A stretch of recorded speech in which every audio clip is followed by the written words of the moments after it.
आज मैं आप लोगों का इस प्रेस ब्रीफिंग में स्वागत करता हूं। ऑलमोस्ट शायद 2 महीने के बाद हम फिर से मिल रहे हैं। आज मैं ब्रीफली लेबर और टूरिज़्म डिपार्टमेंट में क्या क्या इन 2 महीनों में हुआ और ओवरऑल हमारा यूटी एडमिनिस्ट्रेशन का क्या विज़न है डिपार्टमेंट का टूरिज़्म में, और उनके लेबर रिलेटेड लद्दाख में बहुत सारे इश्यूज़ थे। तो पहले मैं लेबर के बारे में बताता हूँ। लेबर डिपार्टमेंट में आप लोगों को जस्ट एक बैकग्राउंड देने के लिए, पहले जब जम्मू एंड कश्मीर स्टेट था तो हमारे यहाँ लद्दाख भी जे.एंड.के का पार्ट था, 2 डिस्ट्रिक्ट थे। तो Jammu and Kashmir building and other construction welfare एक बोर्ड होता था। उस बोर्ड के अंदर जितने भी हमारे रजिस्टर्ड वर्कर्स हैं लद्दाख के, उनको बेनिफिट मिलता था बहुत सारे। उनको in case of incidents, injury, death, उनको कंपनसेशन मिलता था। उनके बच्चों के लिए जो स्कूल में पढ़ते हैं उनको ट्यूशन फ़ी मिलता था। मेडिकल उनको एड मिलता था, हॉस्पिटलाइजेशन हो जाए। और भी ऐसे बहुत सारे नए अभी हम उसमें ऐड कर रहे हैं। तो यूटी बनने के बाद जब हमारा बाइफर्केशन हुआ, 2 यूटी बने, यूटी जे.एंड.के और यूटी लद्दाख बना। जे.एंड.के स्टेट को बाइफर्केट करके, रीऑर्गेनाइज करके। तब लद्दाख के लिए एक चैलेंज था कि सारे डिपार्टमेंट्स को इस्टेब्लिश करना, और ये Ladakh building and other construction workers welfare board हमारे यहाँ एग्जिस्ट नहीं करता था। तो जो डिपार्टमेंट हमारे यहाँ पे सेस कलेक्ट करता है, 1% of the works executed in the UT, वो पैसा ओनली बोर्ड के थ्रू यूटिलाइज हो सकता है। वो हमारे असिस्टेंट लेबर कमिश्नर्स कलेक्ट करता है, और बोर्ड का एक चीफ एग्जीक्यूटिव ऑफिसर होता है। यहाँ चैलेंज हमारे लिए था, हमारे पास बोर्ड एस्टैब्लिश करने के लिए पोस्ट हमको नहीं मिला था जे.एंड.के से। तो हम बहुत इसमें हमने मेहनत किया लास्ट 2 सालों में। ऑनरेबल एलजी से लेकर यूटी एडमिनिस्ट्रेशन ने, फिर जाके हमें एक डिप्टी लेबर कमिश्नर का एक पोस्ट जे.एंड.के से मिला। उसके बाद हमने Ladakh building and other construction workers welfare board establish किया, यहाँ पे कॉन्स्टिट्यूट किया। उस बोर्ड की 2 मीटिंग हो चुकी है। लकीली इस साल अभी हमने दिसंबर में उस बोर्ड का फाइनल मीटिंग करके लास्ट 2-3 साल के जितने भी एरियर्स भी हैं लेबर्स के, अराउंड जे.एंड.के बोर्ड के साथ हमारे 9,000 वर्कर्स लद्दाख के रजिस्टर्ड थे। तो उनको ये बेनिफिट्स लास्ट 2 साल में नहीं मिला है। ये एक बहुत बड़ा ग्रीवेंस था। अब Ladakh building and other construction workers welfare board ने लास्ट 3 साल के एरियर्स भी और आने वाले साल के लिए उनका जो जितना भी बेनिफिट्स बनता है वो अप्रूव कर दिया है। तो 4 साल का मिला के ऑलमोस्ट 17 to 18 करोड़ से अप्रूव हो गया है। और अब ये सारे लायबिलिटीज़ से लेकर नेक्स्ट इस साल जो आने वाला 24-25 है, इस साल में हमारे सारे जितने रजिस्टर्ड वर्कर्स हैं उनको ये बेनिफिट मिलना शुरू हो जाएगा। और बहुत जल्दी हमारे एएलसी से प्रोसेस कर रहा है। थोड़ा सा वेट करना होगा क्योंकि प्रोसेस में टाइम लगता है। जे.एंड.के से हमारे बहुत सारे केसेस अभी वापस आना है, जो पहले जे.एंड.के को भेजा गया था बट वहाँ प्रोसेस नहीं हुआ था। तो वो केसेस भी हमने जे.एंड.के से मांगा हुआ है। तो मेरी गुजारिश सबसे ये होगी, जितने रजिस्टर्ड हमारे लेबरर्स हैं उनको आने वाले 1-2 महीने में आप लोगों के बेनिफिट्स आप लोगों तक पहुंचना शुरू हो जाएगा। और ये जितना भी आप लोगों के बेनिफिट्स के लिए मिला हुआ है, और उसमें हम बहुत सारे स्कीम्स और ऐड कर रहे हैं। बहुत सारे पेंशन स्कीम्स हम ऐड कर रहे हैं जो आज तक नहीं था। इससे हमारे लेबर सेक्टर में जो काम करता है, हमारे जो अनऑर्गेनाइज सेक्टर जिसको हम बोलते हैं, कंस्ट्रक्शन वर्कर्स बोलते हैं, उनको लद्दाख के जितने भी रजिस्टर्ड हैं, और बहुत ही जल्दी जे.एंड.के से हम जितने रजिस्टर्ड लिस्ट है, हमने ऑलरेडी जे.एंड.के को लिखा है। मेरा ऑफिसर भी जम्मू गया हुआ है, वो लिस्ट लेके आएगा। और यहाँ पर हमारा अपना एक उसका वेबसाइट बनना है। वो वेबसाइट भी हम बहुत जल्दी शुरू कर रहे हैं। उस पर सबको रजिस्टर करना होगा। हमारे जितने भी रजिस्टर्ड वर्कर्स हैं उनको ये बेनिफिट मिलेगा। तो ये एक बहुत बड़ा ऐसा सोसाइटी का तबका है जिनको बेनिफिट की ज़रूरत है, जिनके बच्चों की पढ़ाई के लिए ज़रूरत है, मेडिकल एड के लिए ज़रूरत है। इन केस अब कोई इंजरी हो, इंसिडेंट हो, डेथ हो, तो उनको कंपनसेशन टाइम पे मिलना चाहिए। ये हम कोशिश करेंगे आगे से इसमें कोई डिले नहीं होगा। जो लास्ट 1-2 साल के ट्रांजिशन के पीरियड में जो डिले हुआ है वो डिले हमने अपनी तरफ से बहुत कोशिश की इसको रिड्यूस करें, और मुझे लगता है 2 साल का जो टाइम था, मिनिमम पॉसिबल टाइम में हमने ये इस्टेब्लिश करके हमारे जितने रजिस्टर्ड वर्कर्स हैं उनको बेनिफिट पहुंचे, हमने कोशिश किया है और हम इसमें अभी कामयाब रहे हैं। और ऑनरेबल एलजी से लेकर यूटी एडमिनिस्ट्रेशन, एडवाइज़र साहब, इवन काउंसिल्स का भी इसमें बहुत सपोर्ट रहा है। अब मैं टूरिज़्म पे आता हूँ आप लोगों को। टूरिज़्म हमारे लिए ईयर एंड का फिगर मैं आप लोगों को पहले बता चुका हूँ, मैं बार बार रिपीट नहीं करूँगा। टूरिज़्म एक लद्दाख के लिए बहुत इंपॉर्टेंट सेक्टर है, लद्दाख की इकोनॉमी के लिए बहुत इंपॉर्टेंट है। एक मेजर लद्दाख का पॉपुलेशन टूरिज़्म के साथ जुड़ा हुआ है। इस साल टूरिज़्म डिपार्टमेंट के लिए बहुत अच्छा साल रहा है, जो हमारा अभी करंट फाइनेंशियल ईयर भी 31 मार्च को ख़त्म होगा। बहुत सारे टूरिज़्म लद्दाख टूरिज़्म के अवार्ड्स मिले हैं, 5-6 अवार्ड्स मैंने आप लोगों को पहले ही बता दिया था। उसके बाद इस साल हमने प्रमोशन, क्योंकि लद्दाख को नेशनल और इंटरनेशनल लेवल पर एक बहुत ही यूनिक डेस्टिनेशन की तौर पर हमको प्रमोट करना था, इसलिए हमने इंटरनेशनली इस साल टूरिज़्म डिपार्टमेंट की तरफ से 2 इवेंट्स में हमने पार्टिसिपेशन किया है। एक ITB एशिया सिंगापुर में किया, 3 दिन का वहाँ पे होता है, बहुत बड़ा इवेंट है, ईस्ट एशिया पार्ट के लिए बहुत ज़रूरी था हमारे टूरिस्ट जितने आते हैं। सेकंड हमने WTM लंदन में हमने पार्टिसिपेट किया, बट उसमें स्टेक होल्डर्स नहीं थे क्योंकि वो थोड़ा सा डिले हुआ था प्रोसेस में और उसमें वीज़ा वगैरह में इशू आ रहा था। बट डिपार्टमेंट की तरफ से लद्दाख को अच्छी तरह से वहाँ प्रमोट किया गया है, तो जिसकी वजह से हमारे यहाँ पे फॉरेनर्स का इनफ्लो अच्छा होगा। लास्ट ईयर के कंपैरिजन में अभी तक का फिगर हमारे पास ऑलमोस्ट 16,000 मोर टूरिस्ट आए हैं। लास्ट ईयर 20,000 आए थे फॉरेनर्स, इस साल 36,000 प्लस आए हैं। तो ये हमारे लिए अच्छा संकेत है कि लद्दाख में टूरिज़्म का जो जितना प्री कोविड फिगर था उस फिगर को होपफुली इस साल हम, मेरा एक्सपेक्टेशन है हम उसको क्रॉस करेंगे। अब डोमेस्टिक टूरिज़्म के लिए हमने बहुत सारे प्रमोशन करे हैं, जिसमें हमारे बहुत सारे स्टेक होल्डर्स ने पार्टिसिपेट किया है।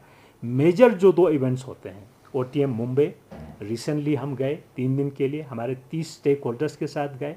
30 स्टेक होल्डर्स का उनका टेबल ऑलमोस्ट 50-60 हमारे उनके लोग थे और हमारे डिपार्टमेंट पूरा। तो बॉम्बे में OTM में हमको बेस्ट पवेलियन डिज़ाइन का लद्दाख का, उसमें 32 स्टेट्स पार्टिसिपेट कर रहा था और उसमें 60 कंट्रीज़ से पार्टिसिपेशन थी, और बाकी टूरिज़्म स्टेक होल्डर्स को छोड़कर ऑलमोस्ट 1200 टूरिज़्म के स्टेक होल्डर्स वर्ल्ड ओवर से आते हैं। तो बहुत ह्यूज एक वो इवेंट होता है। उस इवेंट में लद्दाख का एक बहुत अच्छा इमेज रहा और लद्दाख को इसीलिए बेस्ट, सारे में पवेलियंस में कंपटीशन होता है, बेस्ट पवेलियन डिज़ाइन का हमें उसका अवार्ड भी मिला OTM में। और हमारे स्टेक होल्डर्स को भी काफ़ी सेटिस्फेक्शन है कि इस साल का जो रिस्पॉन्स देखकर टूरिस्ट का, उसके बाद बहुत ही ऑलमोस्ट 1 वीक का गैप या 10 दिन का गैप था, उसके बाद साटे होता है हमारे ग्रेटर नोएडा NCR में, वो भी हमने उसमें पार्टिसिपेशन किया। लद्दाख टूरिज़्म डिपार्टमेंट प्लस हमारे stake holders, around 30 stake holders का टेबल था, प्लस 60 के ऑलमोस्ट पार्टिसिपेंट्स थे यहाँ से स्टेक होल्डर्स का। वो भी एक बहुत सक्सेसफुल इवेंट, बहुत ज़रूरी है साटे, क्योंकि हमारा गेटवे है दिल्ली, जहाँ से हमारे सारे फ्लाइट्स आते हैं। तो टूरिस्ट का हमारा जो 50% tourist, more than 50% by air आते हैं, सारे दिल्ली के थ्रू आते हैं। तो दिल्ली हमारे लिए बहुत एक बड़ा मार्केट है, और इसमें भी साटे में भी ये इंडिया का ऑलमोस्ट OTM और साटे दोनों लेवल सेम लेवल का है। इसमें भी 60-70 कंट्रीज़ पार्टिसिपेट करते हैं, इंडिया के सारे स्टेट्स UTs पार्टिसिपेट करते हैं, और सारे स्टेक होल्डर्स जितने भी टूर ऑपरेटर्स हैं, ट्रैवल एजेंट्स हैं, फिल्म सोसाइटीज़ हैं, सारे पार्टिसिपेट करते हैं। तो लद्दाख का एक अच्छा प्रमोशन हुआ है। एक ही कंसर्न लद्दाख का इस साल है, तो वो हमारे नंबर ऑफ़ फ्लाइट्स का है। तो नंबर ऑफ़ फ्लाइट्स के लिए ऑनरेबल एलजी के लेवल पर और UT एडमिनिस्ट्रेशन की तरफ से हमारे सिविल एविएशन डिपार्टमेंट है, वो बहुत कोशिश कर रहे हैं नंबर ऑफ़ फ्लाइट्स को बढ़ाने की। तो हमें उम्मीद है, अभी तक का जो हमारे पास फीडबैक है, ऑलमोस्ट 14 फ़्लाइट्स होपफुली समर में आ जाएंगे। हम कोशिश कर रहे हैं कि 18 से 20 फ़्लाइट अगर डेली आ जाएं, तो हमारे लेह में जो बाय एयर आने वाले टूरिस्ट होते हैं, और एयर फेयर भी उसकी वजह से थोड़ा सा रिड्यूस्ड रहेगा, अदरवाइज़ एयर फेयर्स बहुत ज़्यादा हो रहा है। उसमें अभी हम और कोशिश कर रहे हैं, एयरलाइंस में हम स्टेक होल्डर्स के साथ मिल के सबसे बात कर रहे हैं, एयरपोर्ट अथॉरिटी ऑफ इंडिया से बात कर रहे हैं, डायरेक्टर जनरल सिविल एविएशन से बात कर रहे हैं, मिनिस्ट्री ऑफ सिविल एविएशन से बात कर रहे हैं कि कैसे लद्दाख में फ़्लाइट्स की नंबर बढ़ाई जाए। और आप लोगों को ये भी पता है कि जो हमारा टर्मिनल बिल्डिंग बन रहा है, होपफुली इस साल टारगेट है 31 अक्टूबर को टर्मिनल बिल्डिंग इनाग्रेट हो जाएगा, तो उससे हमारा कैपेसिटी एयरपोर्ट का बढ़ जाएगा, जो पैसेंजर्स का हैंडलिंग कैपेसिटी है वो बढ़ जाएगा। और नंबर ऑफ बेस की सबसे बड़ी इशू है यहाँ पे, अभी सिर्फ 2 बेस हैं, 2 फ्लाइट आते हैं, अगर वो वहाँ रुक जाते हैं फिर तीसरे को आपको वहाँ वेट करना पड़ता है 2-3, इसलिए ज़्यादा 20 या 22 फ्लाइट से ज़्यादा का कैपेसिटी भी नहीं है। तो उस सिलसिले में इमीडिएटली, क्योंकि बेस अभी कंप्लीशन के साथ साथ ही कंप्लीट होगा, तो एयरफोर्स के साथ भी टेकअप किया है, उनका भी 1-2 बे ऑलमोस्ट हमें यूज़ में आ जाए डेली बेसिस पर, तो एयरफोर्स से भी काफ़ी पॉजिटिव इसका सिग्नल मिला हुआ है। तो होपफुली इस साल हमारा लास्ट ईयर की तरह हमारी एक एक्सपेक्टेशन है, हाईवेज में इशू नहीं आना चाहिए। जैसे लास्ट ईयर जोजिला ओपन हुआ था, जून तक 1 वे रहा था, मनाली का हार्टली रोड ओपन हुआ था, फिर हिमाचल में पूरा फ्लडिंग हुआ, तो मनाली रोड से ऑलमोस्ट लास्ट ईयर टूरिस्ट का इनफ्लो बहुत ही कम था। इस साल हमारी एक्सपेक्टेशन है, प्लस जांस्कार का रोड खुल गया है दर्शा का, तो हमारे रोड से भी टूरिस्ट का इनफ्लो अच्छा रहेगा। और हमारा जो टारगेट 5 लाख तो अब हर साल आते हैं, इस साल भी 5 साल से ऊपर अभी तक टूरिस्ट आ चुका है, और उससे पहले भी साल में भी 5,30,000 के आसपास टूरिस्ट आए थे। इस साल हमारा एक्सपेक्टेशन उससे ज़्यादा है, प्रोवाइडेड हमारा एयर कनेक्टिविटी का जो इशू है वो हमारा थोड़ा इम्प्रूव हो जाए और दोनों हाईवेज में हमारा वेदर अच्छा रहे, तो टूरिज़्म के लिए बहुत अच्छा वो ये सीज़न रहेगा। सेकंड चीज़, टूरिज़्म में कुछ रेगुलेशंस की बहुत ज़रूरत है। अब लद्दाख में एडवेंचर स्पोर्ट्स भी काफ़ी टूरिज़्म में आ रहे हैं, जैसे आप लोगों को पता है राफ्टिंग पहले ही चलता है यहाँ पे, हम यहाँ पे पैराग्लाइडिंग की कोशिश कर रहे हैं और हमारे कुछ लोग हैं, जिप लाइन्स आ गए हैं, एक बंजी जंपिंग का आया हुआ है, माउंटेनियरिंग ट्रैकिंग का यहाँ बहुत सारा स्कोप है। तो एडवेंचर स्पोर्ट्स के जो गाइडलाइंस पहले 2020 में एक बना था, एक बहुत ही बेसिक सा था, रुडिमेंट्री था, तो उसको हम फिर से अमेंड कर रहे हैं और उसको नेशनल स्टैंडर्ड, इंटरनेशनल जितने भी अच्छे स्टैंडर्ड्स है उसके साथ हम अलाइन कर रहे हैं। उसमें हमने इस ड्राफ्ट गाइडलाइंस को पब्लिक डोमेन में डाला था, ऑलमोस्ट 1 महीने का टाइम दिया था, उसके कुछ कमेंट्स भी आए हैं। कमेंट्स के साथ साथ बहुत सारे एसोसिएशंस ने, स्टेक होल्डर्स ने हमें ये कहा था कि आपसे हम मीटिंग करना चाहते हैं, तो कल ही हमने सारे स्टेक होल्डर्स के साथ मीटिंग किया है। तो हमारे सारे ये एडवेंचर से रिलेटेड अब ऑलमोस्ट 12-13 स्पोर्ट्स उसमें हमारे एडवेंचर के हैं, उनका गाइडलाइंस भी फाइनल हो रहा है। तो लद्दाख में एक लीगली एक तरीके से चलता हुआ, SOP के हिसाब से चलता हुआ एक अच्छा सेफ और सिक्योर एडवेंचर स्पोर्ट्स का यहाँ एक्टिविटीज़ होगा। और इस साल हम चाहते हैं आने वाले साल में 24-25 में हमारे लद्दाख के जितने भी एक्टिविटीज़ हों बिल्कुल प्रॉपर नाम्स और रूल के हिसाब से चले, और हमारे जो स्टेक होल्डर्स भी वही चाहते हैं कि हम एक गवर्नमेंट के रूल के हिसाब से, नॉर्म्स के हिसाब से, इंटरनेशनल जो बेस्ट स्टैंडर्ड्स है उनके हिसाब से हम चलाएं, ताकि लद्दाख को हम एक अच्छा टूरिस्ट डेस्टिनेशन बनाएं, एक यूनिक टूरिस्ट डेस्टिनेशन बनाएं और एक सेफ टूरिस्ट डेस्टिनेशन बनाएं। थर्ड इशू टूरिज़्म में एक रजिस्ट्रेशन था, टूरिज़्म यूनिट्स का, होटल्स का, गेस्ट हाउसेस का, टेंट्स का। वो JNK का जो 2016 का अमेंडेड रजिस्ट्रेशन रूल्स हैं, उसमें बहुत सारे डॉक्यूमेंट्स की रिक्वायरमेंट है, तो ये एक बहुत बड़ा सा प्रोसीजर है, बहुत लंबा। उसको भी हम कोशिश कर रहे हैं, उसको हम ईज़ ऑफ डूइंग बिजनेस के अंदर उसको और थोड़ा सा हम जितना अमेंड कर सकते हैं करके लोगों के लिए आसान कर दें रजिस्ट्रेशन का जो प्रोसेस है।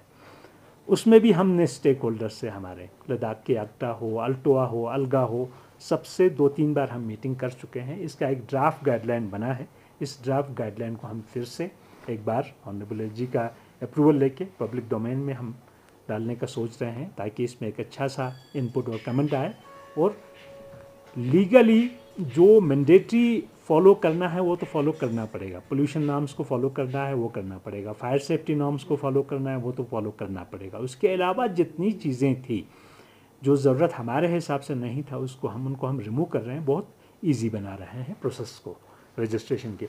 और होपफुली इस साल मार्च एंड तक हम चाहते हैं कि ये रजिस्ट्रेशन का भी जो हमारा गाइडलाइन है कंप्लीट हो और हम उसको पब्लिश कर दें, नोटिफाई कर दें, ताकि हमारे जितने होटल यूनिट्स हैं, गेस्ट हाउसेस हैं, होम स्टेज हैं, कैंप्स हैं, रिजॉर्ट्स हैं, उनके लिए इजी हो, रजिस्ट्रेशन करें और वो इम्प्रूवमेंट करना चाहते हो, अपग्रेडेशन करना चाहते हो, उनको लोन लेने में बहुत डिफ़िकल्ट होता है, टूरिज़्म का रजिस्ट्रेशन नहीं होता है, तो इन चीज़ों में हमारे टूरिज़्म के स्टेक होल्डर्स को ईजी होगा काम करने में, बिजनेस करने में। एक इनिशिएटिव था, थर्ड हमारा, फोर्थ मैं कहूँगा, फर्स्ट उसको मानेंगे तो होम स्टे हमारे लिए बहुत एक ज़रूरी था, क्योंकि पूरे लद्दाख को हमने अब टूरिज़्म के लिए ओपन कर दिया है। हार्डली कोई ऐसे 1-2 जगह होगा जहाँ पे अभी टूरिस्ट नहीं जाते हैं। फॉरेनर्स के लिए भी इनर लाइन परमिट पहले जो कहते थे, हम परमिट सिस्टम अभी भी है, protected area, but domestic tourist के लिए कोई परमिट सिस्टम नहीं है। नाइट स्टे फॉरेनर्स का हम कोशिश कर रहे हैं हर जगह, मिनिस्ट्री ऑफ होम अफेयर्स के साथ हम डिस्कस कर रहे हैं, हम कंसिडर कर रहे हैं, बट हनले ऑलरेडी ओपन कर दिया है फॉरेनर्स के लिए, नाइट स्टे कर सकते हैं। तो सिमिलरली बाकी जगहों पे भी ये जहाँ तक फिजिबल होगा नाइट स्टे के लिए, हम रिसेंटली भी अभी MHA में एक मीटिंग हुआ था, तो बहुत सारे जगह फॉरेनर्स के लिए भी नाइट स्टे के लिए ओपन हो जाएंगे। तो होम स्टे में हमने एक पॉलिसी लाया था, उसको अमेंड किया था, आप लोगों को पहले ही मैंने अमेंडेड पॉलिसी का ब्रीफ किया था। पहले वाले हमारे पॉलिसी में 2020 में अराउंड मैक्सिमम लिमिट था 1 लाख का, हम इंसेंटिव, मटेरियल इंसेंटिव देते थे। अब नया जो पॉलिसी लाया है, हमने पर बेनिफिशियरी 3 लाख का रखा हुआ है। इसमें लास्ट 1 महीने में या 2 महीने में होम स्टे पॉलिसी में मीडिया में मैंने कुछ चीज़ें न्यूज़ फ्लोट करते हुए देखा। इसमें एक मिसअंडरस्टैंडिंग था लोगों को कि ये जो होम स्टे पॉलिसी है only non wild life, non protected areas के लिए एप्लीकेबल है। ये एक बहुत बड़ी गलतफहमी थी, ये मैं दूर करना चाहता हूँ। शायद पॉलिसी को पूरी तरह से नहीं पढ़ा है। पॉलिसी के फर्स्ट और सेकंड पेज में ही क्लियरली लिखा हुआ है कि नॉन प्रोटेक्टेड एरियाज़ में ये पॉलिसी जो है टूरिज़्म डिपार्टमेंट इम्प्लीमेंट करेगा, और प्रोटेक्टेड एरियाज़ में वाइल्ड लाइफ सेंचुरी, जैसे हमारा पूरा चंगथंग आता है आपका, pneuma sub division, Durbuk sub division और हमारा नुब्रा सब डिवीज़न, इन तीनों में वाइल्ड लाइफ डिपार्टमेंट इसको इम्प्लीमेंट करेगा सेम पॉलिसी को। और वाइल्ड लाइफ जहाँ पे भी आते हैं वहाँ 100% कवरेज होगा बेनिफिशरीज, और टूरिज़्म वाले में 100% कवरेज नहीं होगा, वहाँ कंपटीशन है। हमने जैसे स्टार्ट किया है, एप्लीकेशन हमने मंगवाया लोगों से, तो ऑलमोस्ट 2000 एप्लीकेशंस हमारे लेह और करगिल से आ चुका है। उसमें से हार्डली 500-600 को मिलेगा। फॉरेस्ट का तो ऑलमोस्ट 5 साल में जितने भी घर हैं वाइल्ड लाइफ एरिया में, सबको होम स्टे का बेनिफिट मिलेगा अगर वो लोग इस्टेब्लिश करना चाहते हैं। तो ये 3-4 इनिशिएटिव्स बहुत ज़रूरी था टूरिज़्म डिपार्टमेंट के लिए, और लद्दाख की टूरिज़्म जो हमारा सेक्टर है उसके लिए। उसके अलावा मैं कुछ चीज़ें हमेशा टूरिज़्म स्टेक होल्डर से इंटरचेंज हमारा आइडियाज़ होता है, व्यूज़ होता है। जितने हमारे बाइकर्स हैं, अब बाइकर्स भी ऑलमोस्ट यहाँ पे बाइक जो रेंट पे देते हैं, मोर देन 3000 बाइक्स हैं। मैं हर जगह, चाहे मैं लद्दाख से बाहर भी जाऊँ, किसी भी कन्वेंशन में जाऊँ, इसे साटे जैसे इवेंट्स में जाऊँ, वहाँ पे भी मैं कहता हूँ एक रिस्पॉन्सिबली हमको टूरिज़्म को आगे बढ़ाना है लद्दाख में। यहाँ एक फ्रेजाइल हमारा रीजन है। सेकेंडली हमारे यहाँ पे जो लिटरिंग का इशू हमारे, चाहे वो माउंटेन्स में आ रहा हो, ट्रिकिंग रूट्स में आ रहा हो, बाइकर्स के थ्रू आ रहा हो, क्योंकि बाइकर्स का क्या होता है, गाड़ी में तो आप अपना ट्रेश गाड़ी में फेंक सकते हैं, बाइकर्स का वो स्कोप नहीं होता, वो बाहर फेंक देते हैं। तो मैंने बाइक एसोसिएशन से हो, टैक्सी एसोसिएशन से हो, सबसे रिक्वेस्ट भी पहले भी किया था, अब भी मेरा यही रिक्वेस्ट रहेगा कि हमारी भी रिस्पॉन्सिबिलिटी उतनी है। अगर आप बिज़नेस करेंगे, बिज़नेस बिल्कुल अच्छी तरह से करें, बट जो आपके पास कस्टमर आता है उनको आपको एजुकेट करना होगा, अवेयर करना होगा। लद्दाख में क्लीनलीनेस का हमको बहुत ख्याल रखना है। लद्दाख में प्लास्टिक का यूज़ हमें बहुत कम करना है। सिंगल यूज़ प्लास्टिक पे तो बैन है। अदर देन डेट जितना भी प्लास्टिक है, काइंडली आप लोग इसको डिस्पोजल वहीं करें जहाँ पे डिस्पोजल की फैसिलिटी अवेलेबल हो। आपके पास यहाँ पे डस्टबिन हो, जहाँ पे आपके संग्रह के बहुत सारे सेंटर्स अब बन चुके हैं। तो हमारी सबकी रिस्पॉन्सिबिलिटी है, चाहे वो होटल वाला हो, गाड़ी वाला हो, बस वाला हो, टैक्सी वाला हो, बाइकर्स हो, हमारे जितने शॉप्स चलाते हैं, ट्रेडर्स हैं, रेस्टोरेंट्स हैं, हम सबको मिल के लद्दाख को एक अच्छे टूरिज़्म का डेस्टिनेशन बनाना है, और आने वाले लोगों को एक अच्छा एक्सपीरियंस देना है कि लद्दाख हकीकत में यूटी बनने के बाद बहुत कुछ फैसिलिटीज़ हम इम्प्रूव किए हुए हैं। अब उनको कैसे अच्छी तरह से चलाना है वो हम सबकी जिम्मेदारी है। तो टूरिज़्म के लिहाज से और लेबर के हिसाब से आज की ब्रीफिंग में मैं आप लोगों को इतना ही बताना चाहता हूँ। बाकी आप लोगों को अगर कोई सवाल पूछना है तो फ्लोर इज ओपन। टूरिज्म की हम बात करते हैं, उस पर किस तरह के इनिशिएटिव लिए जा रहे हैं, और साथ में हम ये भी पूछना चाहेंगे कि टूरिज्म पॉलिसी जो बन रहा था लद्दाख के लिए, उसका क्या अपडेट रहा है? दोनों चीज़ें आपका क्वेश्चन में एक में ही बता दूंगा। टूरिज़्म पॉलिसी अभी हम फ्रेम कर रहे हैं। टूरिज़्म पॉलिसी को अब हम हमारे लिए बहुत चैलेंज है। एक चैलेंज ये है कार्बन न्यूट्रल लद्दाख बनाना है, एक सस्टेनेबल टूरिज़्म, रिस्पॉन्सिबल टूरिज़्म का। तो इस पॉलिसी को हमको इतना चेंज करना पड़ रहा है। आप पॉलिसी में जितने भी हम पैरामीटर्स रखते हैं, इंसेंटिव्स किस एरिया में देना है, किस एरिया में नहीं देना है, अब वो पॉलिसी ऑलमोस्ट हमारा एक शेप ले चुका है। उस पॉलिसी को भी हम चाहते हैं बहुत जल्दी हम एक पब्लिक इनपुट्स के लिए हम डोमेन में डाल दें। तो उस पर हमारे स्टेक होल्डर्स का भी इनपुट आएगा, लद्दाख के जितने भी इन्वायरमेंट से कंसर्न रखने वाले लोग हैं वो लोग भी अपना इनपुट दे देंगे। इस पॉलिसी को हम और अच्छा बनाना चाहते हैं। हम जल्दी में पॉलिसी को पब्लिश नहीं करना चाहते हैं ताकि हमारा पॉलिसी जो है एक अच्छा पॉलिसी बनाए। कुछ स्टेट्स ने पहले पॉलिसीज़ बहुत जल्दी में बना दिया, वो विद इन ईयर रिवाइज कर रहे हैं क्योंकि उस पॉलिसी से कुछ सर्व नहीं हो रहा है। तो लद्दाख के लिए हम एक प्रैक्टिकल पॉलिसी बनाना चाहते हैं जो इम्प्लीमेंट हो सके। जैसे हमारा होम स्टे पॉलिसी बहुत छोटा है, बहुत क्लियर है हमको क्या करना है क्या नहीं करना है, क्योंकि टूरिज़्म सेक्टर इतना बड़ा सेक्टर है। इस पॉलिसी में उन सबको समेटना, हाल डेली इवनिंग में मैं 1 घंटा उसी पॉलिसी पे बैठता हूँ, मेरे जो टीम है पॉलिसी पर जो काम कर रहा है। तो और जितना इनपुट आता है हमारे पास उसके हिसाब से हमको पॉलिसी में जितना हम प्रपोज कर रहे हैं, जितना हम सजेस्ट कर रहे हैं, हमें काफ़ी कुछ चेंज करना पड़ता है। तो लद्दाख को कार्बन न्यूट्रल हमें बनाना है। सस्टेनेबल टूरिज़्म हम कैसे बनाएं लद्दाख का, क्योंकि एक जस्ट एक 2 साल की बात नहीं है, क्योंकि लद्दाख का मेन इकोनॉमी का जो बैकबोन है वही टूरिज़्म है।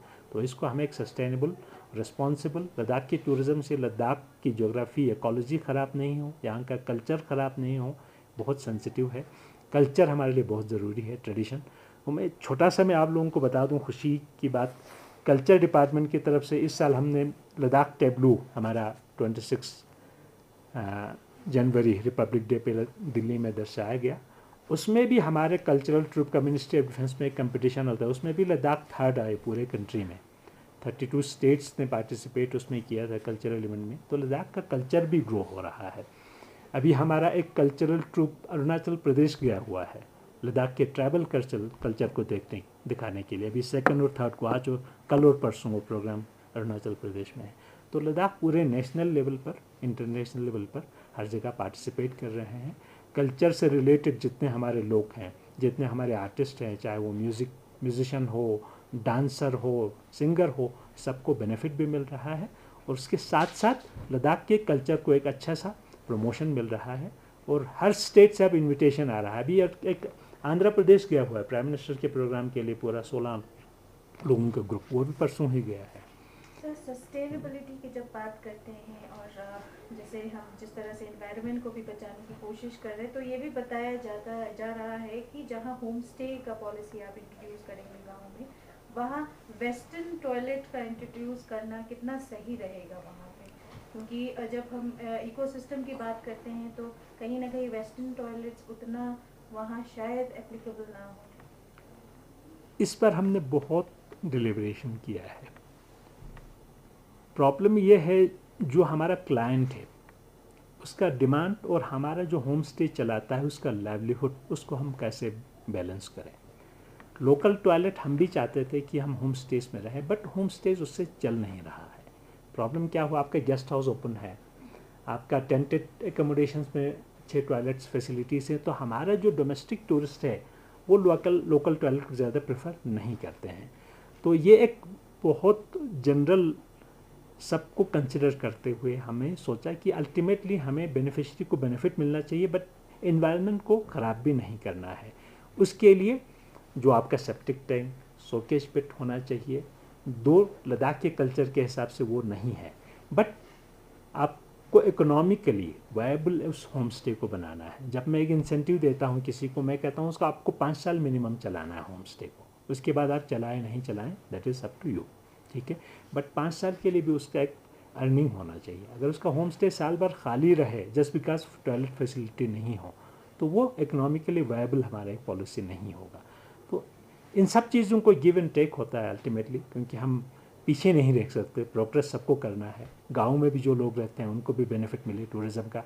अदरवाइज़ बहुत सारे जो लोग जाके टॉयलेट को देख के वापस आते, नहीं मुझे यहाँ नहीं रुकना है, तो वो हम वो सिचुएशन नहीं चाहते थे। इसलिए हमें भी लगा कि ये एग्जैक्टली हमारे कल्चर के हिसाब से फिट नहीं होता है, बट इसलिए हमने बाहर का आर्किटेक्चर बिल्कुल लद्दाख ही रखा है। अंदर से फैसिलिटी तो हमारा आजकल सारा ही वेस्टर्न फैसिलिटी हम भी यूज़ करते हैं हर जगह। तो हम जस्ट एक होम स्टे को उसमें से बाहर रख के उनको बेनिफिट ना पहुंचाएं टूरिज़्म का, तो वो शायद हमारे लिए अच्छा नहीं होता। सर एक और आखिरी सवाल करेंगे, क्योंकि हमने पिछले बार भी और आए दिन टूरिज्म की ओर से भी प्रेस कॉन्फ्रेंस जहां स्टेक होल्डर्स है अलगा अलगा, वो बाहर के इन्वेस्टमेंट को रोकने की बात करते हैं, तो ये कितना लीगली सही है? क्या इसको रोक पाएंगे, या इस इन्वेस्टमेंट को किस तरह आप क्या समझते हैं? क्योंकि एडमिनिस्ट्रेशन की तरफ से क्या सपोर्ट या इस पर क्या किया जाएगा? इस पर मैं अभी कुछ कमेंट नहीं दूंगा। लद्दाख का बहुत सारी चीज़ें जो है ministry of home affairs government of India को अभी डिसाइड करना है, ठीक है। बट लद्दाख के बहुत सारे लॉस जो है यूटी में होता है, तो वो एक गवर्नमेंट ऑफ इंडिया का डोमेन है, वो एक बहुत बड़ा क्वेश्चन है ये, तो वो हमारे डिपार्टमेंट के लेवल पे उसको आंसर कर पाना पॉसिबल नहीं होगा।